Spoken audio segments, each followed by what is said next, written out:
नमस्ते मेरे प्यारे बच्चों, मैं सीमा सिंह आनंद ट्यूटोरियल में आपका हार्दिक स्वागत करती हूँ। बच्चों, आज की पाठशाला में हम कक्षा दूसरी विषय हिंदी विषय में हमारी चौथी इकाई शुरू हो गई है। बच्चों, चौथी इकाई में आज हम पाठ तीसरा पढ़ेंगे, समान असमान।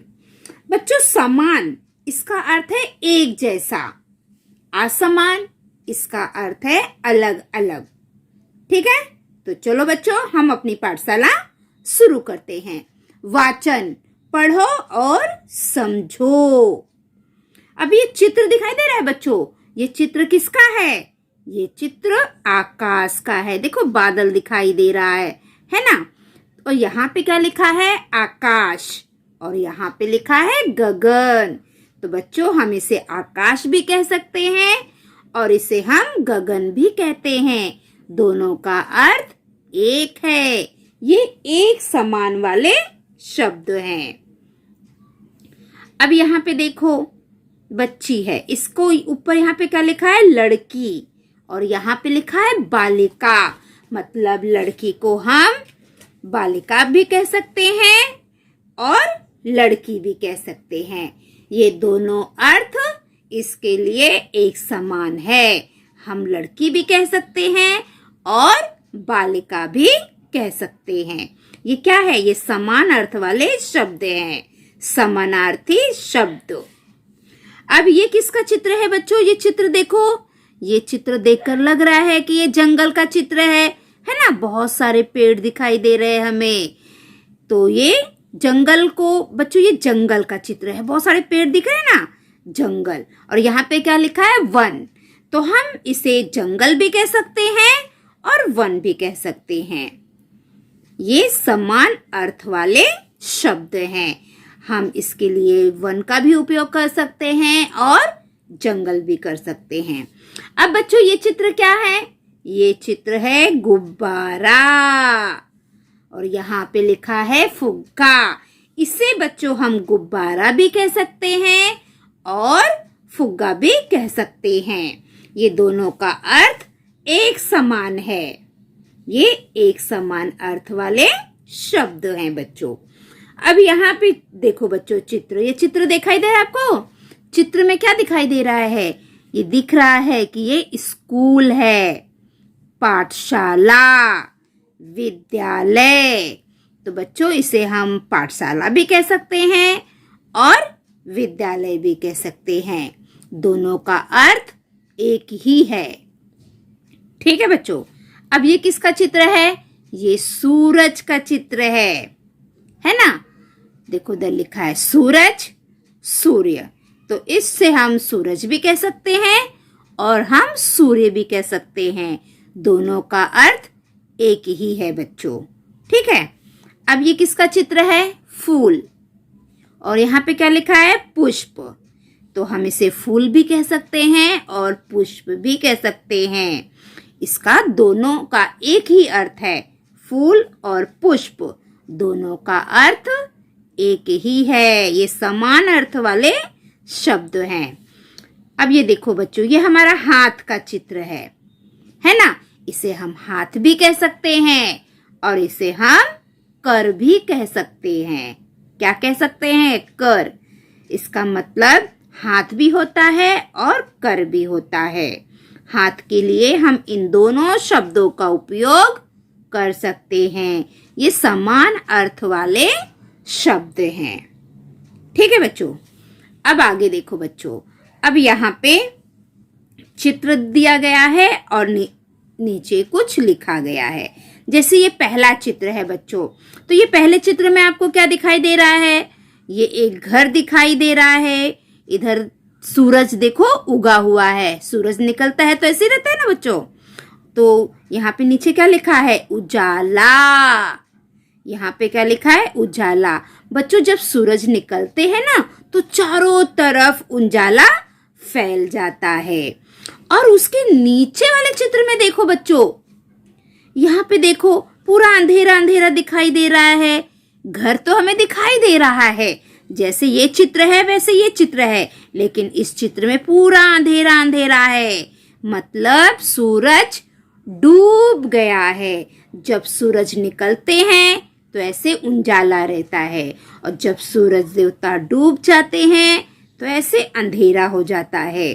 तो यहाँ पे देखो, उजाला, अंधेरा, ये दोनों शब्द एक दूसरे के अलग है, विपरीत है ना। ये उजाला पूरी रोशनी रोशनी, और यहाँ पे पूरा अंधेरा, उसका उल्टा हो गया है। अंधेरा, उजाला का उल्टा अंधेरा, अर्थात ये विलोम शब्द है, असमान शब्द हैं। अभी हमने यहाँ पे पढ़ा था, ये सब समान अर्थ वाले शब्द थे। अब यहाँ पे समान अर्थ नहीं है, ये असमान शब्द वाले चित्र हैं। तो इसे हम विलोम शब्द कहते हैं या विरुद्धार्थी शब्द कहते हैं। तो उजाला का विलोम शब्द हो गया अंधेरा। उजाला, अंधेरा। ठीक उजाला का उल्टा होता है अंधेरा। तो ये कैसे शब्द है? ये असमान शब्द है, विलोम शब्द हैं। उल्टा है, उजाले का उल्टा अंधेरा। ये विरुद्धार्थी शब्द हैं। अब यहाँ पे देखो, ये क्या है? ये तो लड्डू है। सब लोगों को बहुत पसंद आता है ना। लड्डू कैसा होता है बच्चों? मीठा मीठा। कभी किसी ने कड़वा लड्डू खाया है? खाया है क्या किसी ने? नहीं, क्योंकि लड्डू तो हमेशा मीठा ही मीठा होता है। तो ये लड्डू है मीठा। अब उसके नीचे देखो बच्चों, ये चित्र बना है। ये क्या है? ये है करेला। करेला खाने में कैसा होता है? कड़वा। तो मीठा का उल्टा क्या हो गया? कड़वा। तो ये असमान शब्द वाले हैं। इन दोनों का अर्थ असमान है ना। ये मीठा है तो मीठा का उल्टा कड़वा। ये विलोम शब्द है, विरुद्धार्थी शब्द है, असमान अर्थ वाले शब्द हैं। अब यहाँ पे देखो बच्चों, इस चित्र में क्या दिखाई दे रहा है?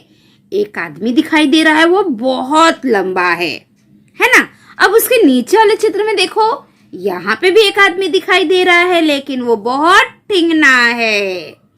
तो ये दोनों एक दूसरे के विपरीत है। ये लंबा है, ये ठिंगना है, मतलब ये असमान अर्थ वाले शब्द हैं, विलोम शब्द हैं, विरुद्धार्थी शब्द हैं। उल्टा, लंबा, ठिंगना। लंबा का उल्टा क्या हुआ? लंबा का विरुद्धार्थी शब्द क्या हुआ? ठिंगना। तो ये विलोम असमान शब्द वाले अर्थ हैं। इसे हम विलोम शब्द भी कहते हैं, विरुद्धार्थी शब्द भी कहते हैं, असमान अर्थ वाले शब्द भी कहते हैं। अब यहाँ पे देखो बच्चों, ये क्या है? तीखी तीखी मिर्ची। मिर्ची खाने में ऐसे ही करते हैं ना, हाँ मम्मी बहुत तीखा लग रहा है। कि कोई मिर्ची खा के बोलता है वाओ बहुत मीठा है, ऐसे कोई बोलता है? नहीं, क्योंकि मिर्ची बहुत तीखी तीखी होती है। ये मिर्ची कैसी दिख रही है? बहुत मोटी मोटी दिख रही है। नीचे देखो, इधर भी मिर्ची का चित्र है, लेकिन ये मिर्ची कैसी दिख रही है? पतली। तो मोटी का विलोम शब्द होता है पतली। मोटी, पतली। ये असमान अर्थ वाले शब्द हैं। ठीक है बच्चों, विरुद्धार्थी शब्द भी इसे हम कह सकते हैं। अब यहाँ पे अगला चित्र देखो बच्चों, ये एक प्लेट है। प्लेट में क्या रखी है? गोटियां रखी हुई है ना। इस प्लेट में गोटियां रखी है, नीचे क्या लिखा है? थोड़ा, थोड़ी सी गोटी है। इसे हम गिन सकते हैं, 1 2 3 4 5 6 7 8। कितनी गोटियां हैं? 8। यहाँ पे लिखा है थोड़ा।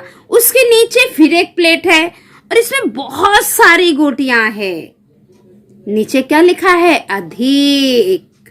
तो थोड़ा का विलोम क्या होता है? अधिक। थोड़ा का विरुद्धार्थी शब्द क्या है? अधिक।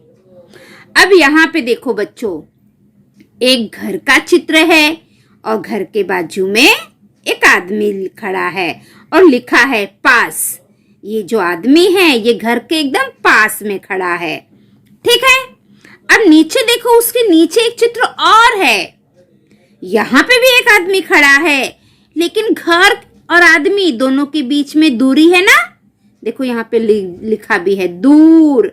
तो ये आदमी घर से बहुत दूरी पे खड़ा है और ये आदमी घर के पास खड़ा है। तो पास का विलोम शब्द क्या हुआ? दूर। पास का विरोधार्थी शब्द क्या हो गया बच्चों? दूर।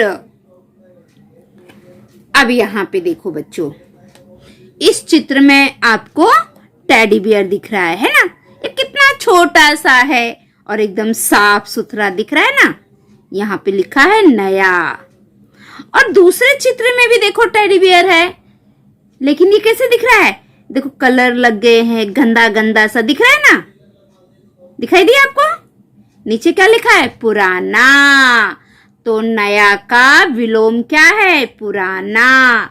नया का विरोधार्थी शब्द होगा पुराना। तो बच्चों यहाँ पे क्या है? नया। तो नया का विलोम क्या होगा? पुराना। नया का विरोधार्थी शब्द क्या हो गया? पुराना। ये असमान अर्थ वाले शब्द हैं। तो बच्चों आज की पाठशाला में हम लोगों ने क्या सीखा?